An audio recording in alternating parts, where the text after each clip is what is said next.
अस्सलाम वालेकुम, कैसे हैं आप सब? होप आप सब ठीक ठाक होंगे।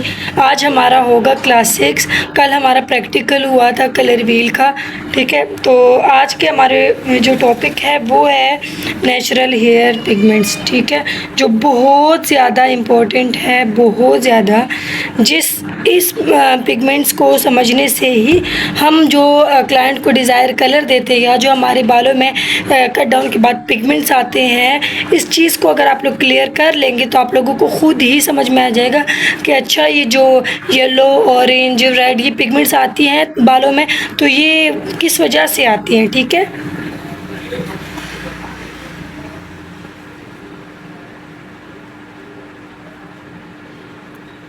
अच्छा, क्या उसके बारे में आप लोगों ने कभी सोचा भी है कि हमारे ना बालों का एक असल नेचुरल कलर होता है जो हमें बाय बर्थ मिला होता है।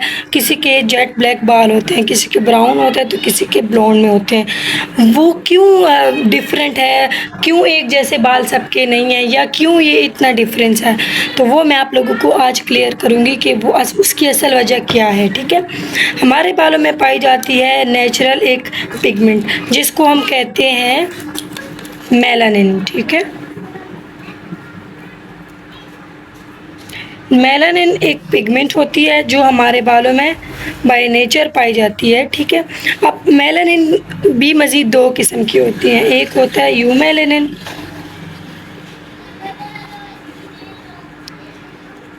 और दूसरा होता है फ्यू मेलानिन,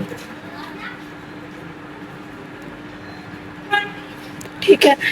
अब यू मेलानिन जिन हेयर्स में होता है ना, जिस बॉडी में ये मेलानिन जो है ना, ये हमारे पाई जाती है स्किन, नेल्स और हेयर्स में, ठीक है। मेलानिन कि जो ये 2 पार्ट्स है ना, यू मेलानिन और फ्यू मेलानिन, ये डिसाइड करता है कि हमने बालों को या स्किन को कौन सा टेक्सचर या कौन सा शेड देना है, ठीक है, बाय नेचर। अब जिन हेयर्स में या जिस स्किन में यू मेलानिन ज़्यादा होते हैं ना, वो बाल जो होते हैं वो ब्राउन, डार्क ब्राउन या ब्लैक होते हैं, ठीक है, बिल्कुल जेट ब्लैक बाल या बिल्कुल डार्क ब्राउन बाल।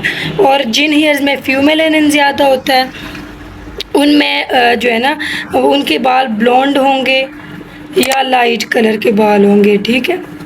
यहाँ तक क्लियर हो गया। अब इसी तरह जिस स्किन में यू मेलानिन ज़्यादा होंगी उनकी कॉम्प्लेक्शन जो है वो डार्क की तरफ होगी, डार्क कॉम्प्लेक्शन होगी। और अगर किसी की स्किन में फ्यू मेलानिन ज़्यादा है तो उनकी जो है ना कॉम्प्लेक्शन लाइट होगी ऑफ कोर्स, और वो जो है ना उनकी कूल टोन होगी, ठीक है। अब यहाँ तक तो आप लोगों को क्लियर हो गया कि ये दोनों मेलानिन ही डिसाइड करते हैं कि हमने बालों को या स्किन को कौन सी पिगमेंट देनी है, ठीक है।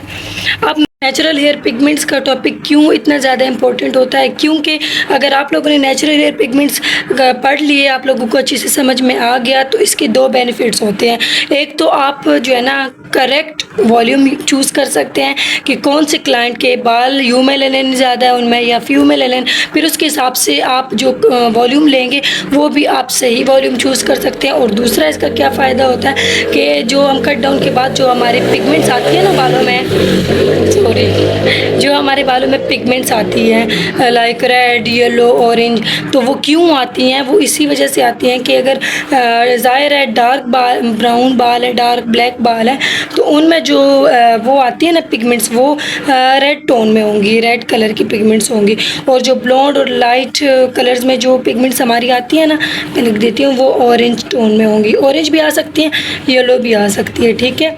और जो हमारे ब्लैक और ब्राउन बाल होते हैं ना, उनमें हमेशा रेड कलर की ही आप लोगों को पिगमेंट्स नज़र आएंगे। तो फिर आप लोग इस चीज़ को समझ जाएंगे तो आप लोग अंडरटोन को समझेंगे। अंडरटोन को अगर आप समझ गए तो आप ये जो पिगमेंट्स हैं ना, इनको अच्छे से किल या न्यूट्रलाइज कर पाएंगे, ठीक है। तो हमारी क्लास यहाँ पे एंड होती है।